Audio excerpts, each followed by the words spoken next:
Daring Abroad, brought to you in partnership with Bank Diaspora Banking. Banking just like home.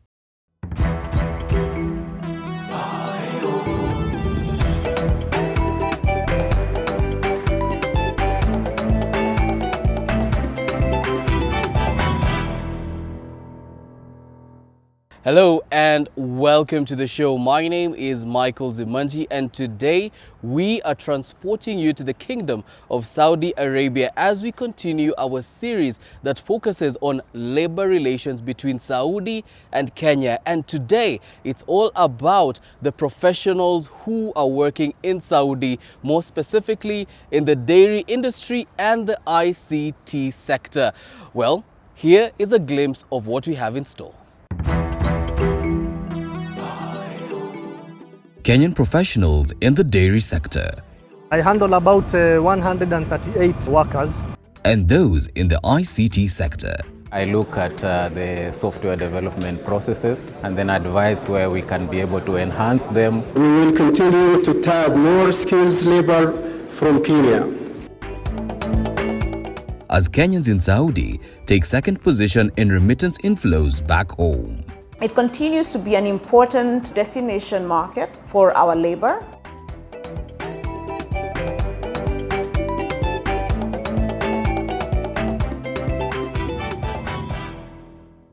Great, with that out of the way, let's start the show.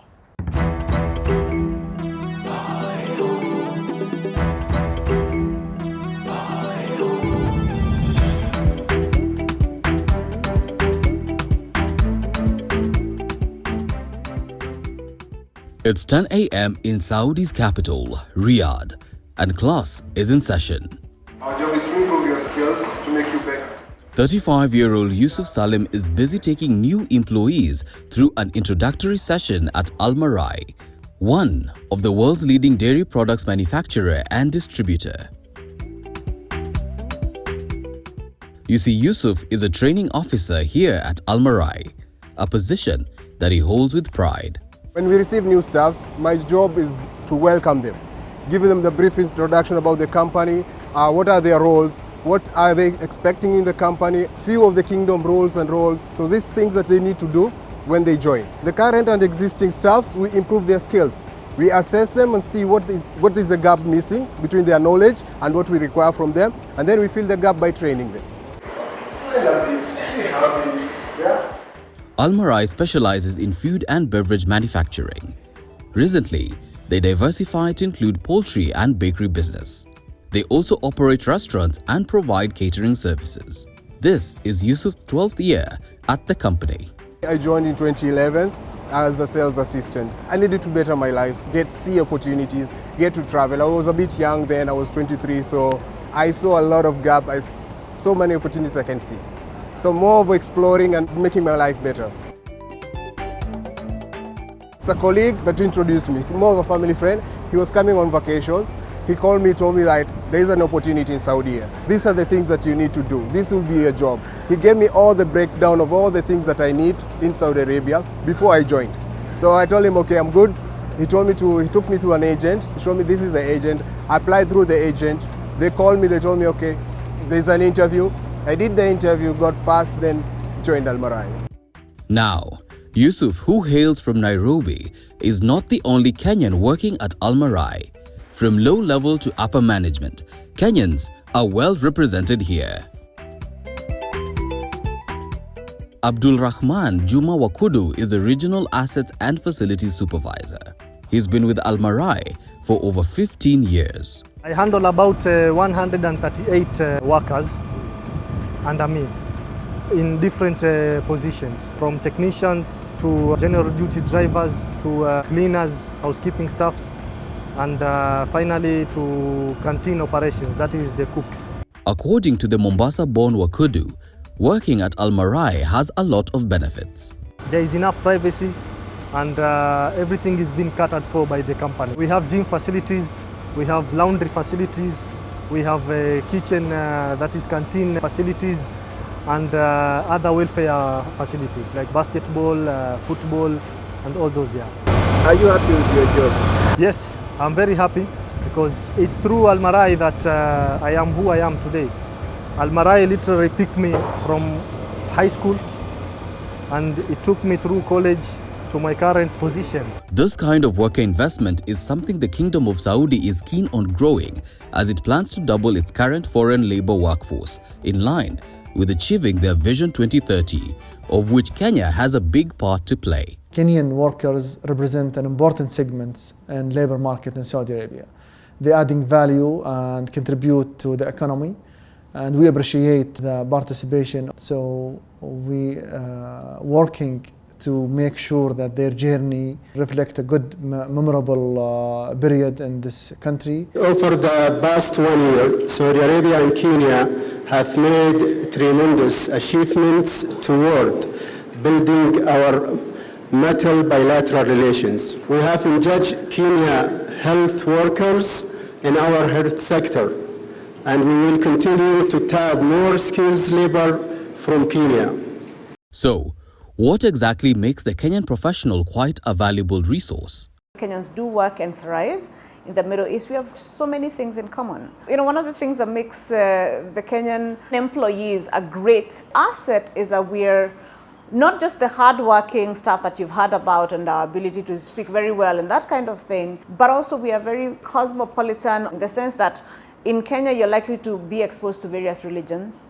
You're exposed to various ethnicities and so on. So we tend to come with that ability to see and accept people of different religions and different communities and so on. And that has really helped Kenyans to fit in well wherever they go. The process of coming to Saudi usually begins with an international recruitment office placing an advertisement in the country they are based. This is after a demand is placed by local recruitment agency, all of whom are accredited by the Saudi government. It is important to note that in Kenya, they have only accredited 436 recruitment agencies. What follows is the review, agreement of terms and signing of a 3-way or 4-way contract. Once the position is filled, the contract will be digitized and uploaded on the QR platform. Depending on the skill required, the new employee will undergo pre-departure training as his or her documents are put in order and processed. On completion, the new employee relocates to Saudi to begin their new adventure. Currently, there are over 15 million foreign workers operating in the Kingdom of Saudi Arabia.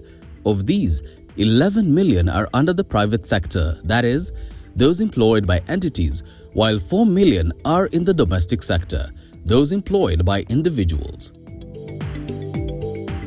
And when it comes to worker welfare, a lot has been done to ensure foreign workers enjoy the fruits of their labor.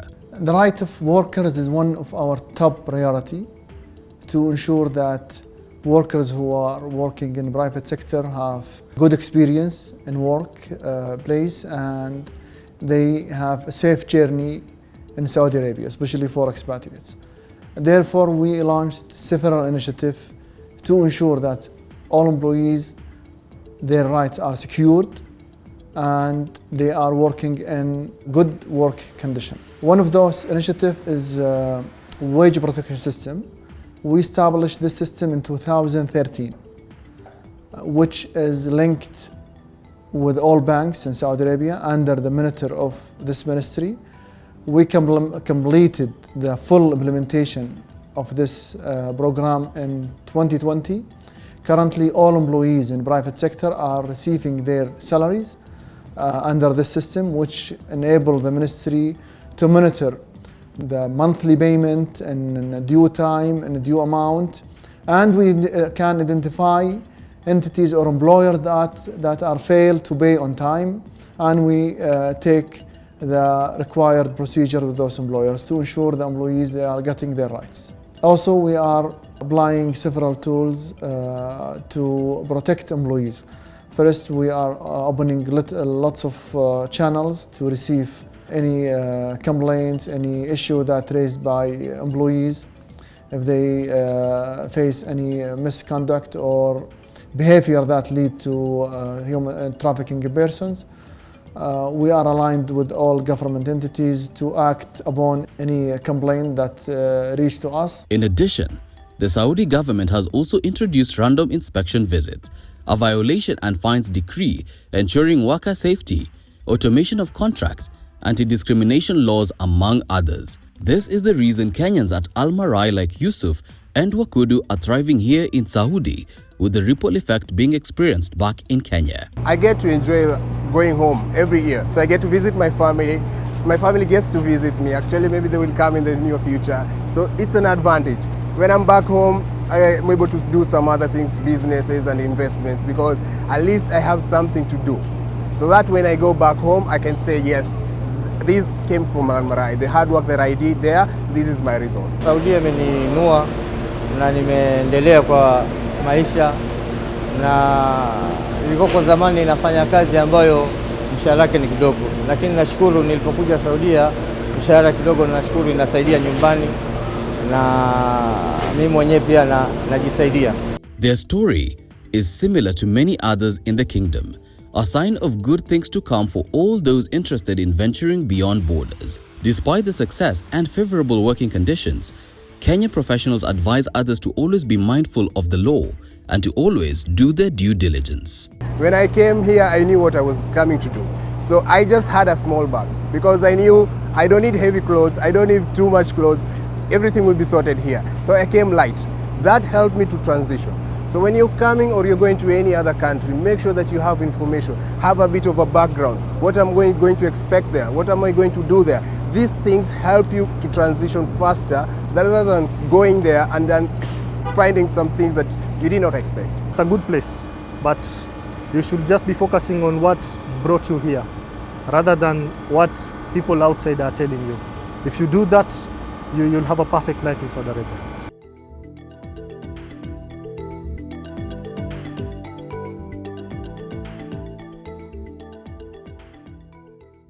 Wow, how amazing and encouraging to see Kenyan professionals excelling far away from home. Time now for us to go for a short break, but when we return, more on Kenyan professionals as we focus our lenses on the ICT sector.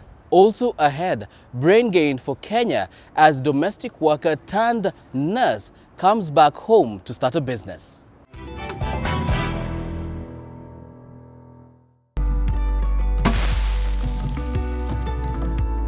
Guys, yes, it's bigger and it's better. Bamba Nyumba na AMG Realtors. We're not giving out just a shamba, we're giving out a shamba with a house. Nyumba. Isitoshe, we have weekly gift vouchers, a 50 by 100 plot at the end of every month. Let me tell you what you need to do. It is very simple. For every 100,000 Kenya shillings that you're spending with us on any of our properties, you automatically get an entry into the Bamba Nyumba draw and stand a chance to win prize number 1, gift number 2 and number 3. So contact us today.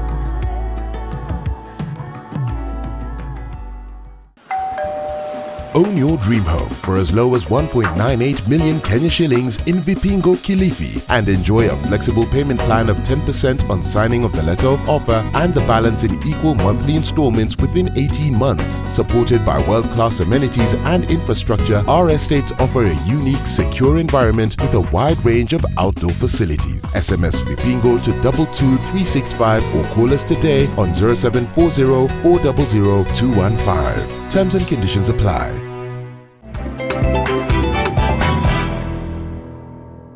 You're watching Daring Abroad, brought to you in partnership with Coop Bank Diaspora Banking. Banking just like home. Welcome back to the show. Today we are still in Saudi Arabia and we are focusing on Kenyan professionals who are excelling there. In the first part, we took you to Kenyans who are excelling in the dairy industry, and right now it's all about the ICT sector. Here is more.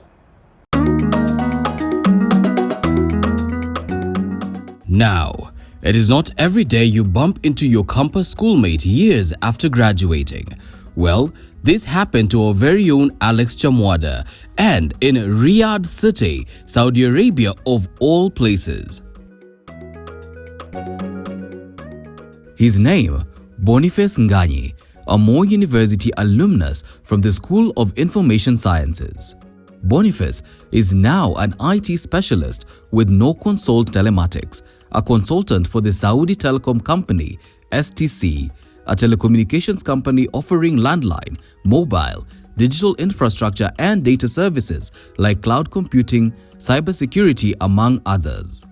It operates in the Middle East, Europe and North Africa. I am a process expert. What that means is that I look at the software development processes and then advise where we can be able to enhance them and see where we can be able to add value to the software development process here at STC. I'm the team lead for the developers who are under no consult company.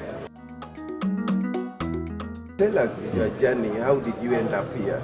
How did you even know about the job? Okay. How did you get it? Yeah. I came here, the first time I came here was quite a while back, over 10 years ago. And one of my friends who was already here is the one who introduced me to the place. He said that there was an opportunity and it was a good opportunity. And because I had never gone out of Kenya, so he said that maybe to broaden my mind and to see other experiences, I came. So the first time I came here, I was basically only doing software development at that point. I stayed here for 5 years. I went back to Kenya for about 2 years and then I came back here. Then tell us the environment here, the other Kenyans. Explain more. Are you alone? Oh, no, we are many Kenyans here. As you can see, in the software development team only, we are three Kenyans. There are many more Kenyans, but they are doing other projects. The environment is very good. I have never, which is why I actually came back. You are free to work, you are free to express yourself, you are free to grow. I have had a lot of many positive experiences here, not only in software development, which is my area, but other areas like, for example, telecommunications. I think now I know a lot of information about telecommunications, which is something that I wouldn't have known if I hadn't worked here. Not only that, it's very good to deal with other nationalities. As you can see here, there are many other nationalities, not only Kenyans.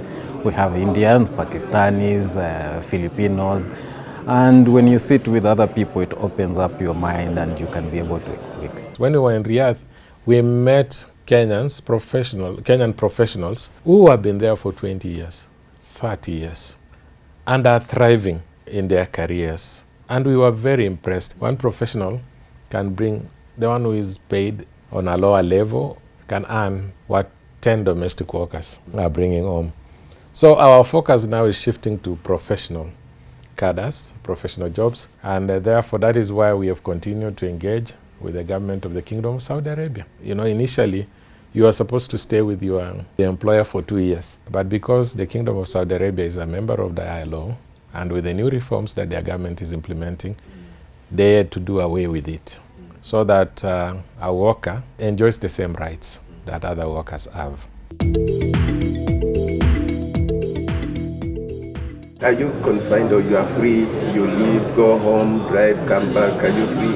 Very much so. I mean, no one comes and looks at, sees what you are doing at that moment or beats you over the head about what you are doing. No, you're free to plan yourself. Of course, you have to deliver, just like everywhere else.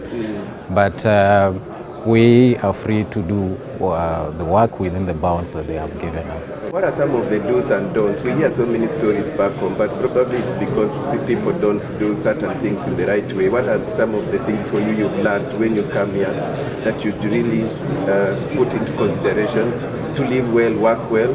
The main thing is to know that we are different cultures. I mean, we come from a different culture and we've come to a different culture in this country. It's just to have some respect and learn the way people do their things and have that respect. Other than that, I don't think there is anything else that is very different work-wise or even how to live, as long as you know that you are living in a different country and you have to respect their laws and their culture, just the same way as if somebody came from here and went to another country. I mean, you can't just do things the way you want. You have to learn to live them. But other than that, everything is okay here. I've never seen anything. Story huwa tunasikia nini? What? Nini hamjisikii? Where would you experience? No. Personally, I have never experienced anything like that. And I have lived here for over 10 years. I've never gotten into any issue. I've never gotten into even an accident or something like that, no. And the issues that are being talked about, what is being painted negatively out there, I think it's just a perception, which I have never seen myself. Finally, then, what's your impact back home? Do you still remember Kenya? Do you invest back home? What's the significance of you being abroad? An impact to your family or Kenya? Okay, yes. I am still well grounded in Kenya. I go back to the country often. I can tell you that the experience of working here has been wonderful. It has helped me support people back there, not just my family, but the wider community. And not only that, the knowledge that I have here, I'm sure that if I go back to the country, I'm going to be able to impart that knowledge, and it is great knowledge. Like I told you, there are many things that I've learned here, and there are things that even if I'm not currently staying at home, there are things that really could make a lot of impact back home.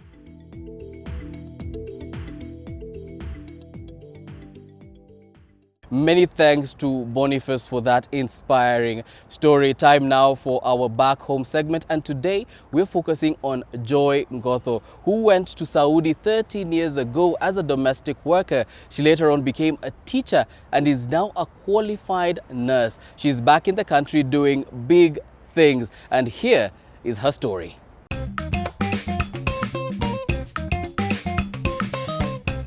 Back home, powered by Cooperative Bank. My name is Joyce Ngotho. I am a businesswoman. I am an entrepreneur. I am an event planner. I do events, hiring tents, chairs. We do even decoration. The name of the company is Joy Macro Events Planners. It has been 4 months since I came back from Saudi, and I've been in Saudi for 13 good years. I went there as a domestic worker. I worked for 4 years as a domestic worker. Well, after 2 years, I came back to see my family, and another 2 years I came back again until I decided to change my profession, which I went back to Saudi. That was 2014. I went back to a school as a teacher. And I started teaching for 6 good years in a certain school, international school in Saudi. I was teaching English, and at the same time I was a PE teacher. Personally, as Joy, Saudi has been a very good place for me. Because for one, what I went to get there, I got it. In Saudi, life is very easy, simple, and sweet. Because each and every place or all the countries, they have their laws. Even back here in Kenya, we have our law. And if you don't commit to the law of the Kenya, they'll take action on you. So in Saudi, the law is very nice. And honestly, I appreciate Saudi government for that law, because it has made me become who I am today. I decided to do the nursing courses, which I did nursing aid, I did nursing assistant, I did caregiving, and I did BLS. That is American Heart Association. I came back in 2023, April. The investments that I've made for my family. First priority, not even myself, my family. Second thing, I put myself and God. I've invested in God's work. That thing I've invested in myself, which I opened this, as you can see. And also I have a place where I put my chairs, tents, because we hire tents, chairs, we do events, and we do decoration. Even outside catering, we do it. I will advise all ladies and gents who are going to Saudi to work. Know yourself. have courage, have confidence, and know what has got you there. Then you will succeed in that country. But follow the law.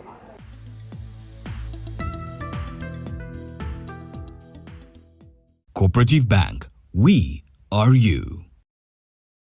What a beautiful story from Joy, and just shows you that you can be anything as long as you're determined and have the right attitude. That brings us to the end of the show today. Many thanks for watching, and on behalf of the team responsible for this week's episode, we say let's do this again next time.